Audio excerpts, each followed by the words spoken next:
옛날 옛적 푸르게 빛나는 바다와 눈부신 모래사장이 있는 인천이 작은 어촌 마을에 진우라는 소년이 살고 있었습니다. 진우는 바닷가에 나가 조개 껍데기를 모으는 것을 매우 좋아했는데 해변에서 발견하는 모든 조개 껍데기에는 저마다의 이야기가 깃들어 있다고 믿었습니다. 그의 할아버지는 어부였고 진우에게 바다에 대한 많은 이야기를 해주곤 했습니다. 이 바다는 아주 오래전에 마법의 생물들이 살았던 곳이란다. 할아버지는 바다를 바라보며 말씀하셨습니다. 어느 날 진우는 이전에 본 적 없는 반짝이는 조개 껍데기를 발견했습니다. 그것은 마치 무지 갯빛을 띠고 있었고 만지기만 해도 따뜻한 기운이 느껴졌습니다. 그는 즉시 조개 껍데기를 주워서 할아버지에게 보여주었습니다. 이건 아주 특별한 것 같구나. 할아버지가 말했습니다. 전설에 의하면 이런 조개 껍데기는 바다의 영혼이 깃든 것이라지. 이를 품은 자에게는 한 가지 소원을 들어준다지. 진우는 밤하늘을 응시하며 고민했습니다. 그는 그 조개 껍데기로 무엇을 빌어야 할지 알 수 없었습니다. 그가 소중히 여기던 친구들은 모두 자신들의 길을 찾아가고 있었습니다. 누군가는 수평선 너머를 꿈꾸었고 누군가는 자신만의 작은 가게를 열고자 했습니다. 멀리로 떠난 친구가 그리운 진우는 내일 다시 조개 껍데기를 들고 바다로 나왔습니다. 바다 노을이 아름답게 깔릴 때까지 그는 해변을 걸었습니다. 그러던 중 조용한 파도 소리 속에서 깊고 낯선 목소리를 들었습니다. 소년아, 너의 소원을 이 객체에 담아라. 목소리가 불렀습니다. 진우는 용기 내어 조개 껍데기에 입을 갖다 대고 소원을 빌었습니다. 다음 날 아침 마을에는 놀라운 일이 벌어졌습니다. 마을 어귀에 수십 년 동안 흉작이었던 바다에 물고기들이 넘쳐났고 사람들은 너도 나도 어촌 마을로 몰려들었습니다.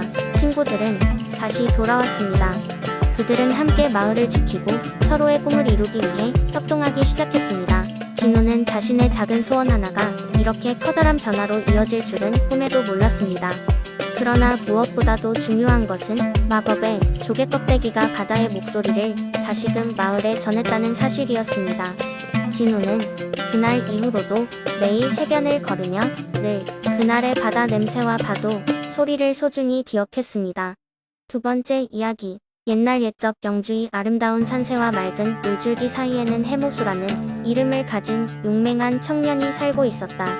해모수는 하늘과 땅, 그리고 바다를 연결하는 신성한 존재로 태어나 의지의 힘을 지녔다고 전해졌지만 그 자신은 언제나 평범한 삶을 살고자 했다. 그의 부모님은 평화로운 농부로서 그를 자연과 조화롭게 살아가는 방법을 가르쳤다. 시간이 흐르며 해모수는 영주의 넓은 들판을 달리며 탁월한 무예 실력을 갖추게 되었고 그의 이름은 여러 고을에 퍼져나갔다. 하지만 어느 날 영주에 큰 위기가 닥쳤다.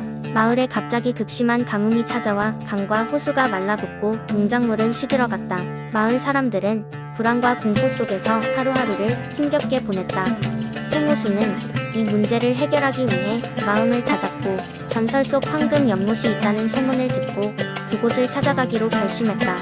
황금 연못에 도착하려면 수많은 난관과 시련을 통과해야 한다고 전해졌다.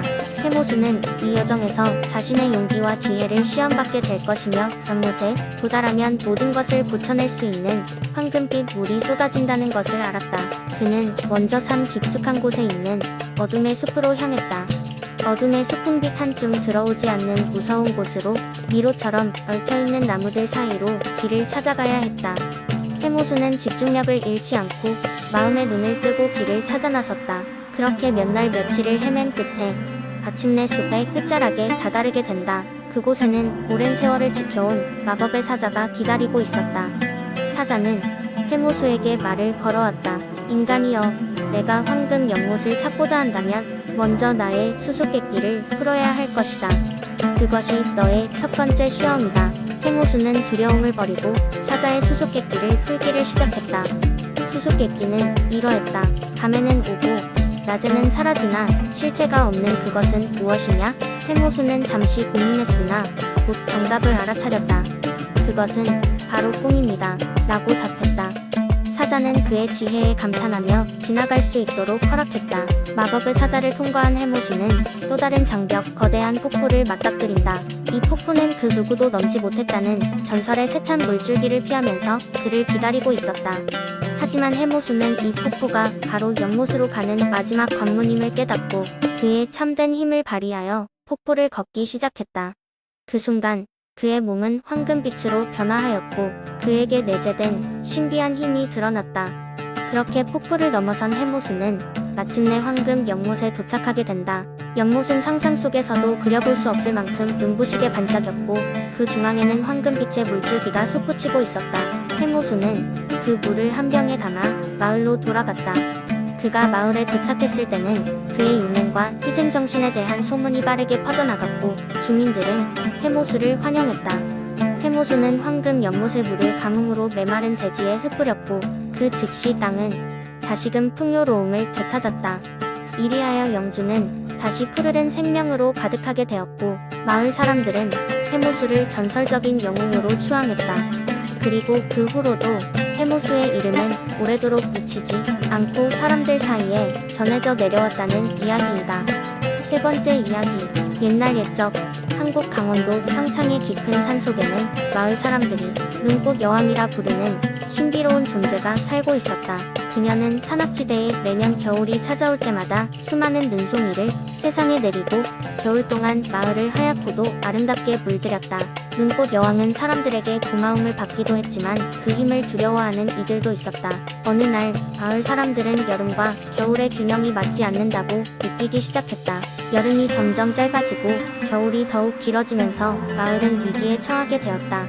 사람들은 불안에 떨기 시작했고 눈꽃 여왕의 오랜 친구였던 산의 정령 빛의 기사에게 도움을 청하였다. 빛의 기사는 겨울이 길어지는 이유를 알기 위해 높은 산을 일주일 동안 탐험하였다. 그는 산 정상에 있는 얼음 궁전에서 눈꽃 여왕을 만날 수 있었다. 여왕은 자신이 의도치 않게 겨울의 힘을 제어하지 못하게 되어 이 같은 상황이 벌어지게 됐다고 설명했다. 여왕은 자신의 마법을 회복하기 위해 특별한 빛의 결정이 필요하다고 했다. 그 빛의 결정은 멀리 떨어진 태백산맥의 심장부에만 있다고 알려져 있었다. 빛의 기사는 여왕을 돕기 위해 긴 여행을 떠나기로 결심했다. 그는 마을 사람들의 응원을 등에 업고 산 너머로 넘어가는 험난한 여정을 시작했다. 수많은 눈보라와 추위 그리고 산에 단련된 야생 동물들이 그의 앞길을 막아섰지만 기사는 굳건한 의지와 용기로 모든 장애물을 극복해 나갔다.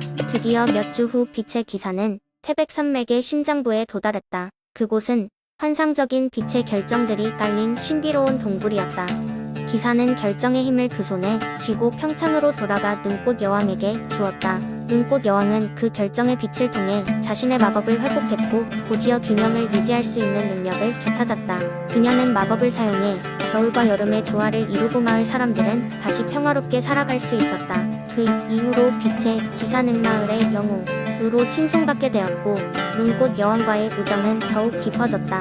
마을은 매년 겨울이면 그 두 존재를 기리기 위한 축제를 열었고 평창의 설사는 사람들에게 아름다움과 경외심을 일깨우는 상징으로 남게 되었다. 네 번째 이야기. 옛날 옛적 하늘의 별이 가장 찬란히 빛나던 시절 태백산 깊은 숲속에는 신비로운 전설이 전해 내려오고 있었다.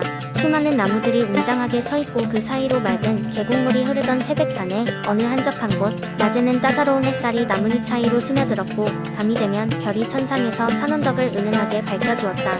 이곳은 오랜 세월 동안 사람의 발길이 닿지 않아 자연 그대로의 경이로움이 숨쉬고 있었다. 전설에 따르면 아주 오래전 이 숲속에는 은빛 사슴이 살고 있었다. 이 사슴은 하늘의 별들이 인간 세상에 내려와 남긴 신비로운 마법의 존재로 별과 같은 눈부신 빛으로 온몸이 감싸여 있었다. 사슴의 발길이 머무는 모든 곳에는 생기가 돌고 메마른 땅도 싱그러운 초록빛으로 변하곤 했다. 마치 만물이 소생하듯 이 사슴이 지나간 자리는 자연의 축복이 미쳤다고 전해졌다. 어느 날 하늘나라의 별들이 모여 별의 여신에게 간청했다. 여신님, 인간 세상에도 우리의 빛을 간직할 수 있도록 해주세요. 여신은 이를 기쁘게 여기며 밤마다 태백산을 찾아가 눈빛 사슴과 함께 춤을 췄다. 그 춤은 마치 별빛이 춤추는 것 같았고 그 존재가 펼치는 환상적인 무대는 태백의 숲속을 황홀하게 만들었다. 하지만 인간들은 이 신비로운 사슴과 춤추는 여신을 보고 싶어 했다. 어느 날 욕심 많고 호기심 많은 인간들이 사슴을 잡아 하늘의 비밀을 밝혀내겠다는 야심을 품고 숲에 들어섰다. 여신은 사람들의 탐욕을 염려했고 은빛 사슴에게 위험을 경고했다. 하지만 은빛 사슴은 어디까지나 평화로운 마음으로 사람들과도 우정을 쌓고자 했다. 사람들은 고요한 숲속에 덫을 놓고 은빛 사슴을 포획할 계획을 세웠다. 날이 흐르고 밤하늘에 별이 가득 찬 어느 날 밤 사슴은 여신과의 춤에서 마법의 힘을 잃어버렸다. 여신은 슬픈 눈빛으로 은빛 사슴에게 말했다. 사랑하는 사슴아, 이제 너는 별들의 나라로 돌아가야 할 시간이다. 인간과의 우정은 그들의 진정한 마음을 이해할 때까지 보류되어야 한다. 사슴은 여신의 말에 순순히 머리를 숙였다. 그리고 별들과 함께 하늘로 떠오르자 태백산의 밤하늘엔 더욱 찬란한 별무리가 형성되었다. 사슴이 남기고 간 마법은 태백산을 영원히 지키게 되었고 여신은 그곳에 남아 밤마다 별들에게 축복을 내리고 있었다. 이후 태백 지역의 사람들은 별과 사슴의 이야기를 조심스럽게 전하며 자연을 존경하고 보호하는 마음을 갖게 되었다. 그들은 하늘을 보며 꿈꾸는 법을 배웠고 자연의 신비와 아름다움을 믿게 되었다고 한다. 지금도 태백의 밤하늘을 올려다보면 언제나 은빛 사슴의 전설이 별과 함께 춤추고 있다는 것을 느낄 수 있을 것이다.